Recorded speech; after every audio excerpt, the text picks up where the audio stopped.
আল্লাহর হাবিব রাহমাতাল লিল আলামিন বলেন, যখন একজন মানুষ দুনিয়ার জমিনের সফর শেষ করে কবরের পথে রওনা হয়ে যায়, কবরের দিকে যখন একজন মানুষ ধাবিত হয়ে যায়, কবরে যাওয়ার জন্য যখন একজন মানুষের সময় চলে আসে, আল্লাহর ওই বান্দার সঙ্গে কবর পর্যন্ত তিনটা জিনিস যায়। আপনি মৃত্যুবরণ করতে দেরি হবে, আপনাকে কবরস্থ করার জন্য কেউ আর বিলম্ব না, দেরি করবে না, সবাই পাগল পারা হয়ে যাবে, তাড়াতাড়ি মাটি দিয়ে দাও। যেই আপনার কলেজার টুকরা বিবি, আদরের বিবি, আপনি মৃত্যুবরণ করে দেখুন, আদরের বিবি বলবে সমাজবাসীরা, ওর এলাকার লোকেরা, কে কোথায় আছো, আমার স্বামীকে তোমরা তাড়াতাড়ি মাটি দিয়ে দাও, তাড়াতাড়ি মাটি দিয়ে দাও, কেননা আমি মহিলা, লাশ থেকে বড় ভয় পাই। সাল্লি আলা সাইয়্যিদিনা মাওলানা মুহাম্মাদ ওয়া আলা আলি সাইয়্যিদিনা।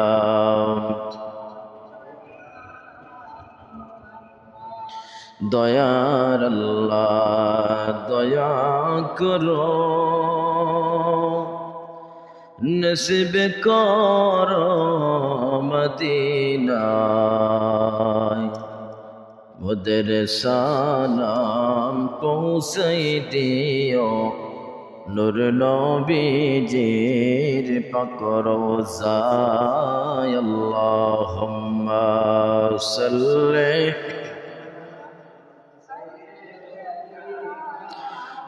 মাওলানা মুহাম্মাদ ওয়া আলা আলি সাইয়্যিদিনা। পশু পাখি সবাই বলে আজকে মোদের খুশির দিন, এ ধরাতে তশরিফ আনলেন রহমাতাল লিল আলামিন। আল্লাহুম্মা সাল্লি ওয়াসাল্লিম মাওলানা মুহাম্মাদ ওয়া আলা আলি সাইয়্যিদিনা।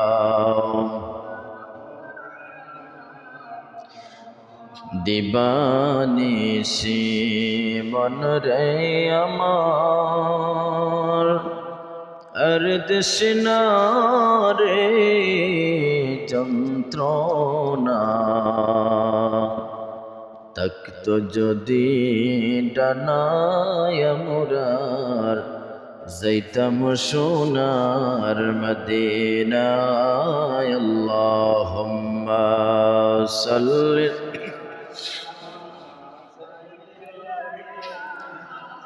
মাওলানা মুহাম্মাদ ওয়া আলা আলি সাইয়্যিদিনা।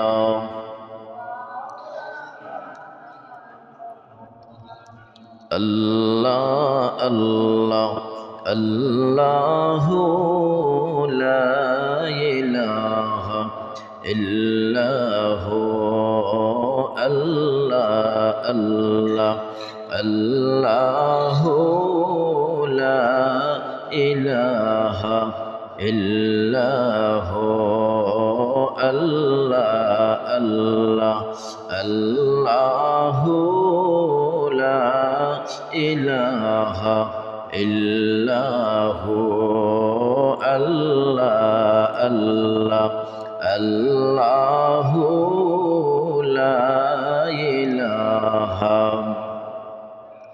মায়া মে নাই স্বপ্নে দেখেন, করবে তাহার নূর, মায়া মে নাই স্বপ্নে দেখেন, করবে তাহার নূর, সেই নূরের নাম রাখিলেন, সেই নূরের নাম রাখিলেন মুহাম্মদ রাসূল নবীজি। আল্লাহ আল্লাহ মাশাআল্লাহ।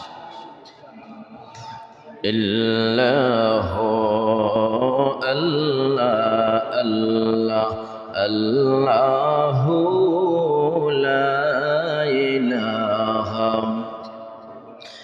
অন্ধকার কবরে আমরার আপন কেউ তো নাই, অন্ধকার কবরে আমরার আপন কেউ তো নাই। দয়াল নবী দয়া করে, দয়াল নবী দয়া করে বুকে দিও ঠাই নবীজি।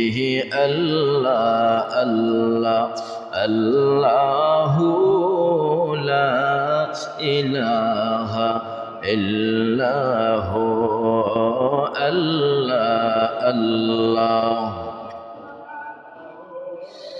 লা ইলাহা ইল্লাহু আল্লাহ আল্লাহ।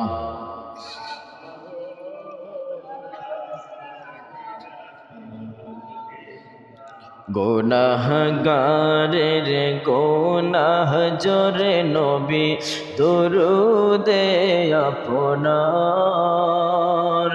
গুনাহগারের গুনাহ জোরে নবী দুরুদে আপনার। লক্ষ কোটি সালাম জানাই, লক্ষ কোটি সালাম জানাই কদমে আপনার নবীজি। আল্লাহ আল্লাহ আল্লাহু লা ইলাহা ইল্লাহু আল্লাহ আল্লাহ আল্লাহু লা ইলাহা ইল্লাহু আল্লাহ আল্লাহ।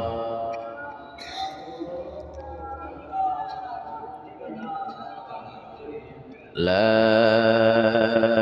ইলাহা ইল্লাল্লাহু মুহাম্মাদুর রাসূলুল্লাহ সাল্লাল্লাহু আলাইহি ওয়াসাল্লাম।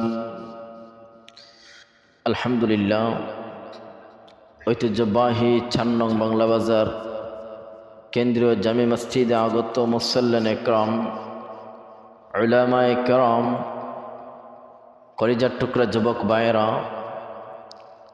বাড়ির পর্দার অন্তরালে অবস্থানরত শ্রদ্ধায় সম্মানিত মা বোনেরা,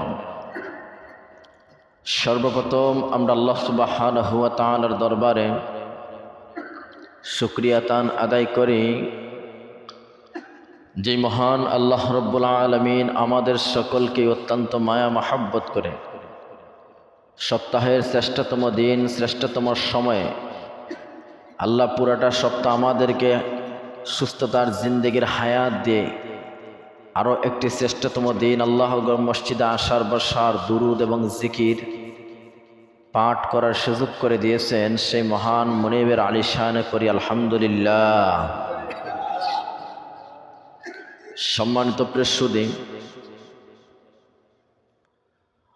আল্লাহ সুবহানাহু ওয়া তাআলা আমাদেরকে দুনিয়ার জমিনে পাঠানোর আগে আমার আল্লাহ আমাদেরকে আরো 2টি জগতের মধ্যে অবস্থান করিয়েছিলেন। আমরা সরাসরি কেউ দুনিয়ার জমিনে আসি নাই, যে আল্লাহ বানাইছেন আর সরাসরি আইসা পড়ছি দুনিয়ার জমিনে, এমনটা নয়। আমরা লক্ষ্য করে দেখতে পাই আল্লাহ সুবহানাহু ওয়া তাআলা বান্দাদেরকে প্রথমেই সৃষ্টি করেছেন এমন একটি জগতে যার নাম হলো আলমে আরওয়াহ। ওই জগতে আল্লাহ সুবহানাহু ওয়া তাআলা আমাদেরকে সৃষ্টি করেছিলেন ঠিক এইভাবে যেইভাবে আমরা মানুষ হিসাবে আছি। ওই সময় আল্লাহ আমাদেরকে প্রশ্ন করেছিলেন, গোলামেরা, আমি কি তোমাদের রব নয়? তখন আমরাও বলেছিলাম, জি আপনি আমাদের রব। সুবহানাল্লাহ বলবেন না? ওই যে আমরা জবাব দিয়েছিলাম যে আপনি আমাদের রব, এই কথাটি কারো কি স্মরণ আছে? কথা কোন স্মরণ আছে? এখন বুঝে নেন ওই সময় আমরা কি জগৎ চলে গেছে। কিন্তু ওই সময়কার ব্যাপারে আমাদের কারো কোনো ধারণা নেই, কোনো কিছুই আমাদের স্মরণের মধ্যে নেই। তো আলোচনা সংক্ষিপ্ত করে কথাগুলো বলতেছি। ওই জগৎটা থেকে যখন আল্লাহ আমাদেরকে দ্বিতীয় জগতে পাঠালেন, সেটা হলো আলমে আরহাম অর্থাৎ রেহেম, যার বাংলার প্রত্যুত্তর হলো মায়ের পেটকে বোঝানো হয়। সুবহানাল্লাহ বলবেন না? দ্বিতীয় স্তরে আল্লাহ আমাদেরকে আলমে আরহামের মধ্যে পাঠালেন। আমরা মায়ের উদরে আসলাম, মায়ের গর্ভে আমরা আসলাম। মা বাবার ভালোবাসার বন্ধনে যে মিলনের মাধ্যমে সন্তান সন্ততি দুনিয়ার জমিনে আসে, ওই সময় আল্লাহ আমাদেরকে একটুকু নাপাক বীর্য থেকে আল্লাহ আমাদেরকে ধারাবাহিক ক্রমে আল্লাহ আমাদেরকে মানুষের আকৃতি দিয়েছেন। মানুষের অবয়ব আকৃতি প্রসঙ্গে ইনশাআল্লাহ অন্যদিন আলোচনা করব। মানুষকে আল্লাহ কিভাবে মায়ের পেট থেকে বানাইলেন ধারাবাহিক ক্রমে। তো সংক্ষিপ্ত করে কথাটা বলতেছি। মনে করুন মা বাবার সেই বীর্য থেকে একটু শক্ত হলো জিনিসটা, তারপরে কিছু একটা মায়া বাবার ওই জিনিসটা থেকে রক্তের জমাট হয়ে গেল, অথবা কোনো একটা কিছু হয়ে গেল। ওই জায়গা থেকে আবার দেখা যায় ধারাবাহিক ক্রমে আল্লাহর কুদরতে, আল্লাহর ইশারার ইঙ্গিতে মায়ের পেটের ভেতরে আপনি আমি ধারাবাহিক ক্রমে একের পর এক স্থানান্তর অতিক্রম করে কোনো এক সময় দেখা যায় মায়ের পেটের ভিতরে ঠিক যেইভাবে একটা ছোট্ট মাসুম বাচ্চা দুনিয়ার জমিনে আগমন করে ওই রকম আমার আল্লাহ পেটের ভিতরে বানাই দেয়। সুবহানাল্লাহ। একটা জীবিত মানুষের পেটে আরো একটা জীবিত মানুষকে আল্লাহ বানায় দেন। স্বাভাবিক আমরা পেটের ব্যথা উঠলে সহ্য করতে পারি না, ঠিক কিনা? স্বাভাবিক পেটের ব্যথাটা আমরা সহ্য করতে পারি না, কিন্তু একটাবার কি লক্ষ্য করে দেখছেন একটা জীবিত মায়ের পেটে আপনি আমি ছিলাম। এখন ওই জায়গা থেকে বুঝে নেন তো মার কি পরিমাণ কষ্ট হয়েছে। কিন্তু মায়ের এই কষ্টগুলা একমাত্র এই সন্তানের দিকে তাকিয়ে সবগুলা সহ্য করে নিয়েছে। আর মায়ের ওই কষ্টগুলা এমনকি সন্তানকে দুনিয়ার জমিনে প্রসব করার আগ মুহূর্ত পর্যন্ত সমস্ত ধৈর্য এমনকি সমস্ত রহমত দয়া মায়া করেছেন কে? আল্লাহ। আল্লাহর রহমত আর দয়া মায়া ছাড়া তো সম্ভব না একটা মানুষ আরেকটা মানুষের পেট থেকে দুনিয়ার জমিনে আসে। যাই হোক, তারপরে মায়ের পেট থেকে আমরা তৃতীয় যে ধাপের মধ্যে আসলাম সেটা হলো আলমে দুনিয়া। সেটা কি? আলমে দুনিয়া। এই যে দুনিয়ার জগৎ, এই জগৎটা হলো আলমে দুনিয়া। এই দুনিয়ার জমিনে আমরা আসার পর মনে করি চিরস্থায়ী আইসা গেলাম, কিন্তু আল্লাহ কি বলেন, বান্দা এটা তো তোমার জন্য ক্ষণস্থায়ী, এটা তো তোমার জন্য চিরস্থায়ী না রে বান্দা। তোমার জন্য চিরস্থায়ী হইব ওই দিন থেকে যেই দিন আমি আল্লাহ তোমাকে হিসাব নিকাশের পর জান্নাতবাসী অথবা জাহান্নামবাসী করব। ওই দিন থেকে হবে তোমার চিরস্থায়ী। দুনিয়ার জমি সামান্য মুসাফির খানা। এই আলমে দুনিয়ার মায়া বান্দা ছাড়তে পারে না, দুনিয়ার মোহব্বত বান্দা ছাড়তে পারে না। বান্দা আল্লাহর কাছে বারবার চায়, আল্লাহ এই দুনিয়ার জগতে আপনি আমাকে আরো হায়াত বেশি বাড়াইয়া দেন, হায়াত বেশি বাড়াইয়া দেন। কিন্তু একটাবার বলেন আল্লাহ, আপনি আমাকে আপনার নেক পথে কবুল করেন, আপনার গোলামি করার সুযোগ করে দেন। ওই কথা বান্দা বলে না, শুধু বলে আল্লাহ আরো হায়াত বাড়াই দেন, দুনিয়ায় খাওয়ার জন্য, আরো বেশি দিন থাকার জন্য, আরো বেশি দিন মানুষদেরকে নির্যাতন নিপীড়ন, মানুষদেরকে কষ্ট লাঞ্ছনা দেওয়ার জন্য। আর যারা আল্লাহর প্রিয় বান্দা যারা তাকে লক্ষ্য করে দেখবেন, ওরা কিন্তু দুনিয়ার জমিনে বেশ দিন বাঁচে না। আমাদের সামাজিক একটি কথা আছে প্রচলিত, যে ভালো মানুষ কম দিন বাঁচে। আমি নিজেই অনেক জায়গার মধ্যে ওই জিনিসটা লক্ষ্য করে দেখছি। খুব ভালো মানুষ, ঠকবগে যুবক, নামাজের প্রতি এত যত্নবান, আল্লাহর গোলামির প্রতি এত যত্নবান, কিন্তু দেখা যায় 20 বছর 30 বছর হলে সেই যুবক মৃত্যুবরণ করে ফেলে। আর না হয় দেখবেন আল্লাহর কোনো প্রিয় বান্দাগুন এত ভালো মানুষ, জনদরদি, মানব দরদি, আল্লাহ বিরু, দেখবেন উনি বেশ দিন দুনিয়ার জমিনে থাকেন। এই আলমের দুনিয়ায় আসার পর আমরা অনেক অনেক মন মানসিকতার হয়ে যাই, অনেক অনেক চিন্তা ভাবনায় লিপ্ত থাকি। কেউ আছে সম্পদের চিন্তায় লিপ্ত থাকে, কিভাবে সম্পদের পাহাড় গড়বেন, কিভাবে আরাম আয়েশ করে থাকবেন, খাবেন। কেউ কেউ আছে মরণের ফিকির করে, আল্লাহ এই যে আমি কবরে যাব, এই কবরে তো আমার সঙ্গে নাই কোনো বাতি, নাই কোনো সাথী, এই কবরে আমি একা যাব গো আল্লাহ, আমি দুনিয়ায় চাই না আল্লাহ, আমি তোমাকেই চাই। আল্লাহ বলবেন না? আল্লাহর যেই সমস্ত বান্দাগণ মনের ভেতরে ওই কথাটা লালন করতে পারছে যে আল্লাহ আমি দুনিয়া চাই না, আমি তোমাকে চাই, খোদার কসম করে বলি আল্লাহর ওই সমস্ত বান্দারা আল্লাহকে ছেড়ে, আল্লাহর গোলামি ছেড়ে দূরে সরে থাকতে পারে না। বলি ঠিক কিনা? তখন আমরা আলমের দুনিয়া অতিক্রম করে এমন একটি জগতে আমরা স্থানান্তরিত হব, যে জগৎটার নাম হলো আলমে বারজাখ। আলমে বারজাখ, সেই আলমে বারজাখ হলো দুনিয়ার জমিনের সফর শেষ করে আপনি মৃত্যুবরণের মাধ্যমে কবরবাসী হওয়া, আল্লাহর কাছে চলে যাওয়া। দেখা যায় মানুষ যখন আলমে দুনিয়া ছেড়ে আলমে বরজখের মধ্যে মানুষ চলে যায়, তখন দেখা যায় মানুষদের সঙ্গে যখন মানুষকে গোসল দেওয়া হয়, কাফন পরানো সমাপ্ত হয়ে যায়, দাফনের জন্য যখন দেখা যায় বান্দাকে কবরের দিকে নিয়ে যাওয়া হয়, তখন বান্দার পিছনে পিছনে 3টা জিনিস যায়। কয়টা জিনিস? 1 নম্বর হলো সম্পদ, 2 নম্বর হলো আওলাদ, 3 নম্বর হলো আমল। 1 নম্বর হলো কি? আল মাল, অর্থাৎ সম্পদ। 2 নম্বর হলো আওলাদ, পরিবার।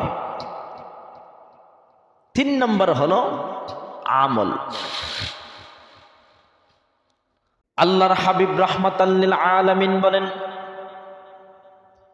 যখন একজন মানুষ দুনিয়ার জমিনের সফর শেষ করে কবরের পথে রওনা হয়ে যায়, কবরের দিকে যখন একজন মানুষ ধাবিত হয়ে যায়, কবরে যাওয়ার জন্য যখন একজন মানুষের সময় চলে আসে, আল্লাহর ওই বান্দার সঙ্গে কবর পর্যন্ত 3টা জিনিস যায়। সেই 3টা জিনিসের মধ্যে 1 নম্বরে হলো আলমাল, অর্থাৎ সম্পদ। 2 নম্বর হলো আওলাদ, 3 নম্বর হলো নেক আমল। যখন আল্লাহর ওই বান্দাকে কবরস্থ করে দেওয়া হয়, সমাধিস্থ করে দেওয়া হয়, আল্লাহর হাবিব জান্নাতি জবানে মোবারকে বলেন, তখন বান্দার সঙ্গে কবরে মাত্র 1টা জিনিস যায়, আর দুইটা জিনিস ফিরে আসে, দুইটা জিনিস ফিরে আসে, মাল এবং আওলাদ। এই দুইটা জিনিস কবর থেকে ফিরে আসে একমাত্র বান্দার সঙ্গে কবরের মধ্যে আমল চলে যায়। এই বান্দার আমল বদ আমল হোক আর নেক আমলই হোক, বান্দা তার দুনিয়ার জমিনে যা কামাই করেছে, বান্দা দুনিয়ার জমিন আল্লাহর দাসত্বের দিকে যোগে, দাসত্ব যদি বেশি পরিমাণে করে, আল্লাহর গোলামি যদি বান্দা বেশি করে, ইমানের হালতে যদি মৃত্যুবরণ করে, তাহলে আল্লাহ রাব্বুল আলামিন বলে আমার ওই বান্দা হলো সফল কাম, যে দুনিয়ার জমিনের সফর সুন্দরভাবে সমাপ্ত করে আমি আল্লাহর দিকে দাবিত হয়ে চলে আসছি। সুবহানাল্লাহ। সম্মানিত প্রেক্ষক লক্ষ্য করুন, যেই সম্পদের জন্য আমরা এত হাহাকার করি, যেই সম্পদের জন্য আমরা আল্লাহকে ভুলে যাই, যেই সম্পদ পাওয়ার জন্য আল্লাহর দিনকে ভুলে যাই, আল্লাহর গোলামি ভুলে যাই, যেই আওলাদ সন্তান সন্তানীদেরকে আমরা সুখে রাখার জন্য, শান্তিতে রাখার জন্য আমরা দিনের পর দিন হালাল পথে আছি না হারাম পথে আছি, হালাল কামাই করতেছি না হারাম কামাই করতেছি কিছুই বুঝি না। কিন্তু দেখা যায় এই কবরের সফর সাথে আপনার আমার সন্তান সন্তানীও হবে না, আপনার আমার সম্পদও হবে না, আপনার আমার মাল সম্পদ কোনো কিছুই আপনার আমার সঙ্গে সাথে হবে না। আপনার আমার একমাত্র সঙ্গে সাথে হবে আমল আমল আমল, অর্থাৎ নেক আমল হোক আর বদ আমলই হোক, ওই আমলটা হবে একমাত্র আপনার আমার কবরের সঙ্গে সাথী। বলে ঠিক কিনা? কিন্তু দেখা যায় সন্তানকে ডাক্তার বানানোর জন্য, ম্যাজিস্ট্রেট বানানোর জন্য, উচ্চ শিক্ষিত করার জন্য দিনের পর দিন কতভাবে আমরা হয়রানি হয়ে গেলাম। কিভাবে টাকা পয়সা কামাবো, সন্তানকে মানুষের মতো মানুষ বানাইব, চিন্তা ফিকির, কিন্তু আল্লাহর দিকে আমরা চিন্তা ফিকির নাই। ওরে যুবক ভাই, একটাবার লক্ষ্য করে দেখো, এই কবরে যাইবা আপনি একটাবার মৃত্যুবরণ করে দেখো। আমি মহিলার লাশ দেখে বড় ভয় পাই, বড় ভয় পাই। অথচ দেখা যায় একজন মহিলা একটা স্বামীর সঙ্গে 20 বছর, 30 বছর, 40 বছর আরো বেশি হতে পারে, একজন স্বামীর সঙ্গে একজন মহিলা এতদিন এত মধুর সময় কাটিয়ে দেয়, এতদিন এত সুন্দর মুহূর্তগুলা কাটিয়ে দেয়। কিন্তু আপনি মৃত্যুবরণ করে দেখুন, আপনার কলিজার টুকরা বেবি বলবে তাড়াতাড়ি আব্দুল সত্তার, আব্দুল রহিম, আব্দুল জব্বার, অর্থাৎ আমার স্বামীকে তোমরা তাড়াতাড়ি মাটি দিয়ে দাও। কারণ হলো আমি মরা মানুষ দেখলে ভয় পাই, মরা মানুষ দেখলে ভয় পাই। তোমরা যত তাড়াতাড়ি পারো তাকে তোমরা কবরস্থ করে দাও। হ্যাঁ মুসলমান যুবক ভাইয়েরা, গভীর মনোযোগ, আপনি মৃত্যুবরণ করতে দেরি হবে। আপনার বড় সন্তান বাজারে দৌড়াইয়া যাবে কাফনের সাদা কাপড় আনার জন্য, আপনার মেজু ছেলে বাঁশ বাগানে তাড়াতাড়ি দৌড়াইয়া যাবে কাঁচা বাঁশ কাটার জন্য, আপনার আরো একটি সন্তান দৌড়াইয়া যাবে বড়ই পাতা দিয়ে গরম পানি করার জন্য, বড়ই পাতা দিয়ে গরম পানি করার জন্য। কেন কেন এত তাড়াতাড়ি তোমরা করতেছ? যেই বাবা তোমাদের জন্য দিনের পর দিন কষ্ট করে কামাই করলো, তোমাদেরকে মানুষ বানানোর জন্য, তোমাদেরকে শান্তিতে রাখার জন্য, তোমাদেরকে এত সুন্দর জীবন যাপন দেওয়ার জন্য তোমার বাবা দিনের পর দিন কষ্ট করলো। এখন দেখা যায় বাবা মৃত্যুবরণ করতে দেরি হইল, এক একটা সন্তান এক একদিকে দৌড়াইয়া যায়, তাড়াতাড়ি কাফনের কাপড় আনো, তাড়াতাড়ি কাঁচা বাঁশ কেটে দাও, তাড়াতাড়ি কবর খনন করে দাও, তাড়াতাড়ি বাবাকে গোসল করে দাও, মাটি দিয়ে দাও। মানুষ সন্তানদেরকে বলে কেন কেন এত তাড়াতাড়ি কেন? সন্তানেরা ডেকে ডেকে বলে, ও সমাজবাসীরা শুনো, আমরা লাশ দেখলে ভয় পাই, লাশ দেখলে সহ্য করতে পারি না, এর জন্য আমরা তাড়াতাড়ি করতেছি। অর্থাৎ দেখুন, যেই সন্তান সন্তানির জন্য এতদিন যাবৎ বাবা কষ্ট করলো, এই বাবা মরে যাওয়ার পর আর কোনো দাম থাকে না। ঠিক কিনা বলি? এই বাবা মৃত্যুবরণ করার পর আর কোনো তার দাম থাকে না, সে হয়ে যায় লাশ, সে ইন্তেকাল করে সে হয়ে যায় লাশ। আমি হুজুরের সম্মুখে যদি একটা লাশ এনে দেওয়া হয়, আমিও ভয় পাবো, আপনিও ভয় পাবেন, অমুকও ভয় পাবেন, অমুকও ভয় পাবেন, তমুকও ভয় পাবেন।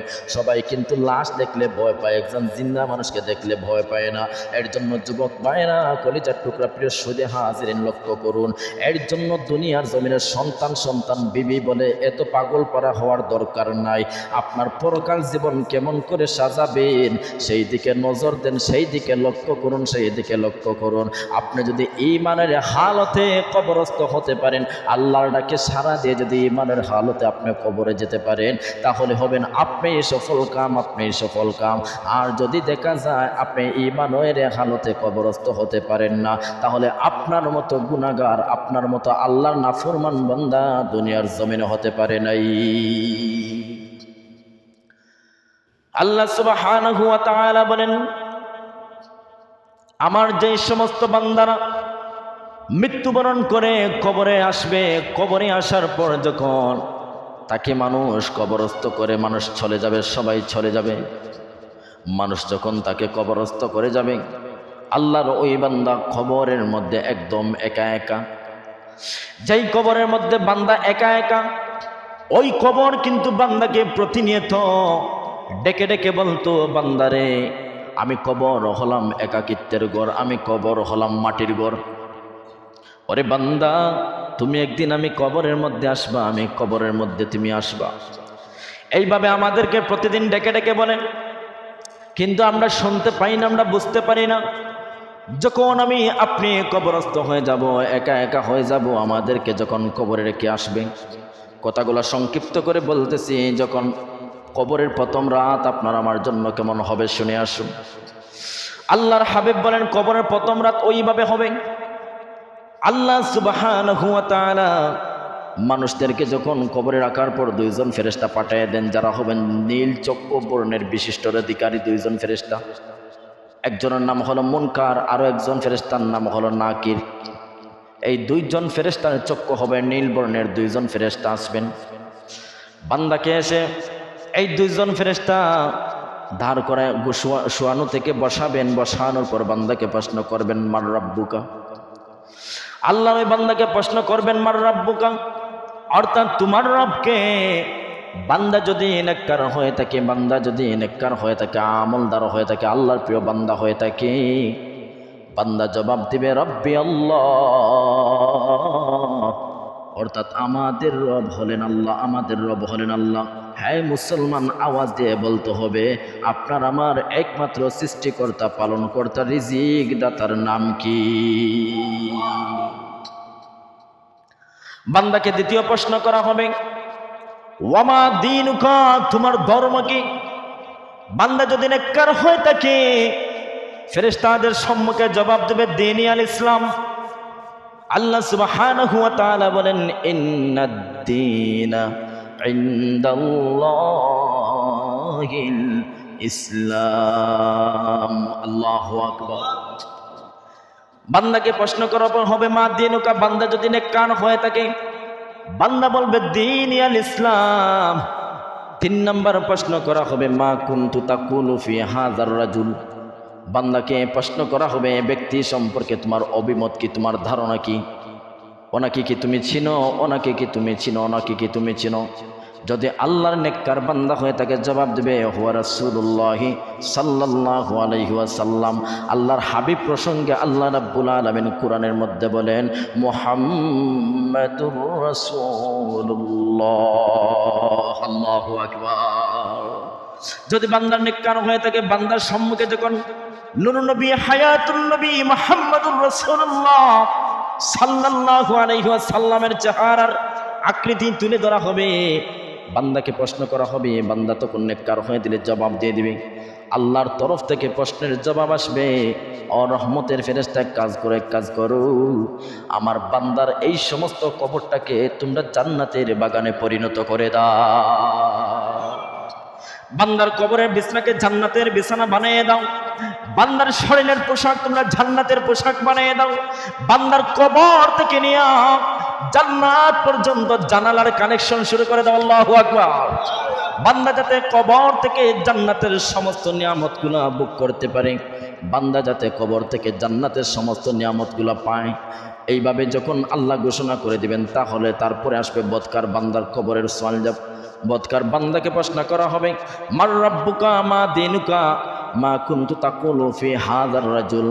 বান্দা যখন বদকার হয়ে যাবে, দুনিয়ার জমিনে বান্দা সুদের সাথে লিপ্ত ছিল, বান্দা ঘুষের সাথে লিপ্ত ছিল, বান্দা জিনাহের কাজে লিপ্ত ছিল, এক কথাই হলো বান্দা হারাম কাজে লিপ্ত ছিল।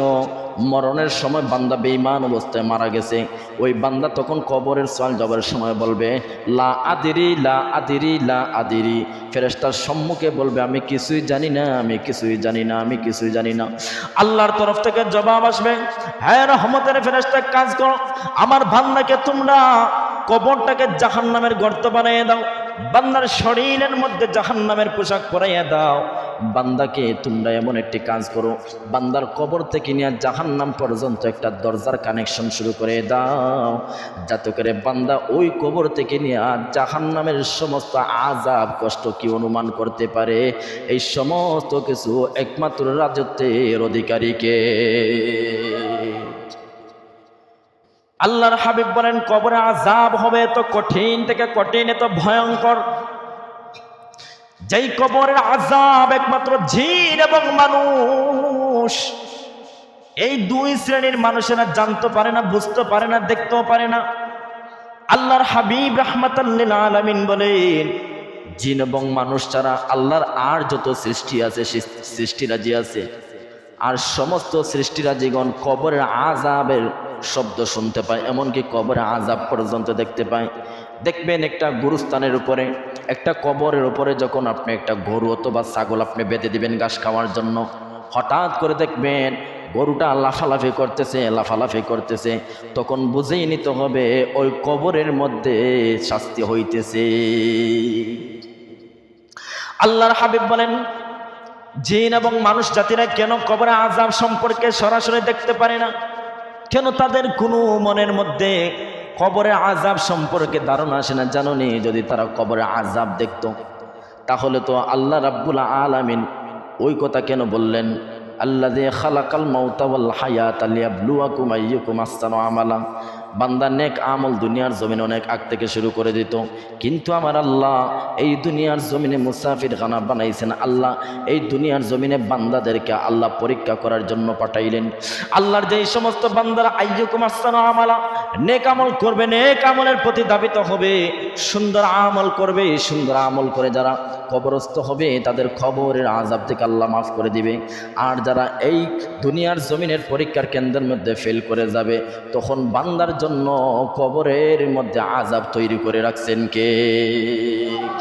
আল্লাহ রাব্বুল আলামিন বলেন, আন্নারু ইউরাদুনা আলাইহা গুদুওয়ান ওয়া আশিয়া ওয়া ইয়াওমা তাকুমুস সাআতু আদখিলু আলা ফিরআউনা আশাদ্দাল আযাব। আল্লাহু আকবার।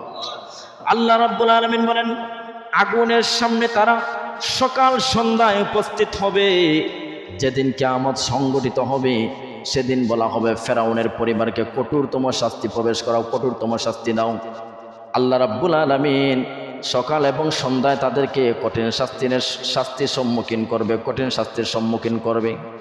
এই আয়াতের ব্যাখ্যায়, এই আয়াতের তাফসীরের মধ্যে এসেছে, এই যে আল্লাহ বান্দাদেরকে সকাল এবং সন্ধ্যায় কঠিন শাস্তির সম্মুখীন করবেন, বান্দাকে আল্লাহ যখন কঠিন শাস্তি দিবেন, এই আয়াতের তাফসীর থেকে বোঝা যায় এই যে সকাল আর সন্ধ্যা দ্বারা ওই জায়গার মধ্যে মুফাসসিরিনে কেরামগণ বলেন আল্লাহ রাব্বুল আলামিন কবরের কথাই বুঝিয়েছেন। আল্লাহু আকবার।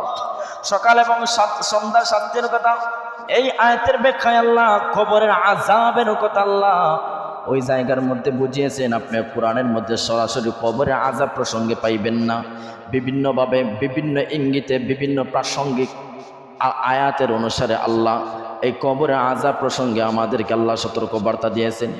কবরের আযাব কেমন হবে, কবরের আযাব কেমন হবে? আল্লাহ রাব্বুল আলামিন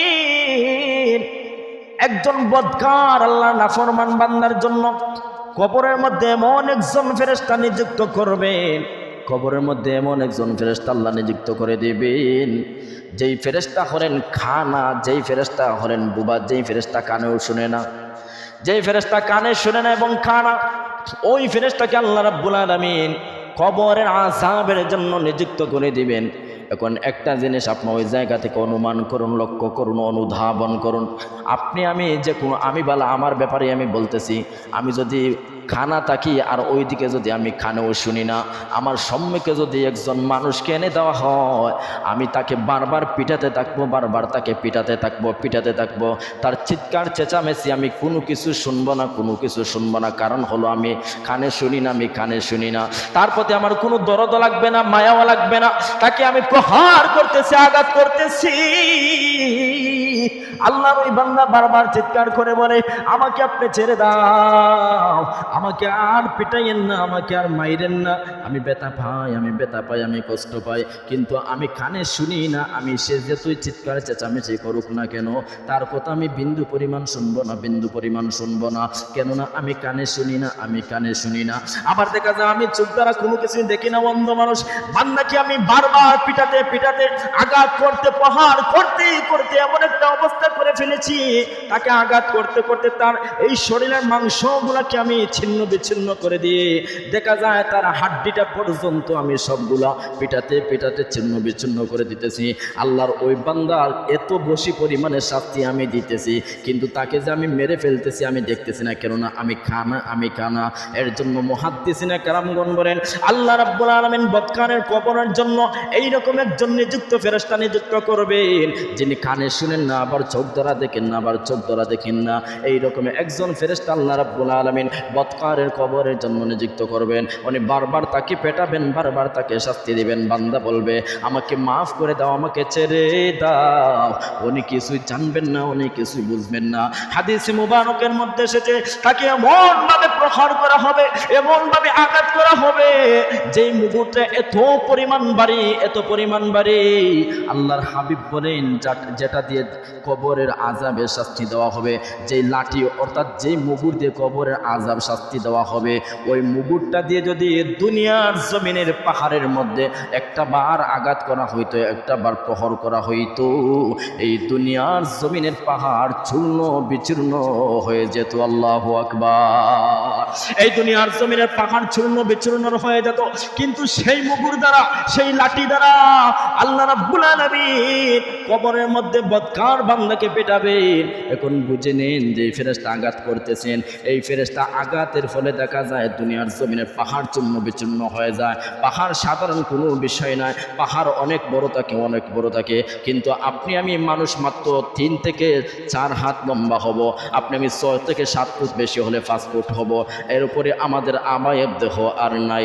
এখন পাহাড়ের উপরে যেই লাঠি দিয়ে আঘাত করলে চূর্ণ বিচূর্ণ হয়ে যায়, সেই লাঠির আঘাত কি এই আদম জাতি সহ্য করতে পারবে? আওয়াজ দিয়ে বলতে হবে, সহ্য করতে পারবে? যদি সহ্য করতে পারি না, তাহলে কেন আমরা আল্লাহর গোলামি থেকে দূরে সরে আছি? কেন আল্লাহর দাসত্ব থেকে আমরা দূরে সরে আছি? বাজান, এই যুবক ভাইয়েরা, কেন? আপনি আমি 6 কি 9 কি, পানি কি, আগুন কি, শান্তি কি, সুখ কি, দুঃখ কি, সব আপনি আমি বুঝি ভাই, সবই বুঝি, কিন্তু আল্লাহকে কেন বুঝি না? আল্লাহর গোলামি কেন আমরা বুঝি না? আল্লাহর দাসত্বের কথা কেন আমরা বুঝি না? আমার তো মাথায় ধরে না। আমরা সব বুঝি ভাই। শুক্রবার যেইভাবে মুসল্লি হয়, যদি পুরাটা সপ্তাহ এইভাবে মুসল্লিরা ভরপুর থাকতো, এই যে কিছুদিন আগে এত বড় ভূমিকম্প গেছে, এত বড় ভূমিকম্প আমার আল্লাহ দিত। এই সমস্ত কিছু তো আপনার আমার পাপ কর্মের কাজ। কি বলবো ভাই, মাঝে মধ্যে মনে হয় এই দুনিয়ার জমিন এত কঠিন ফিতনার যুগ। কি বলবো, বর্তমানে মোবাইল বের হচ্ছে, পৃথিবীর জমিনের কোন জায়গায় কি হয় না হয় সব দেখা যায়, সব বোঝা যায়।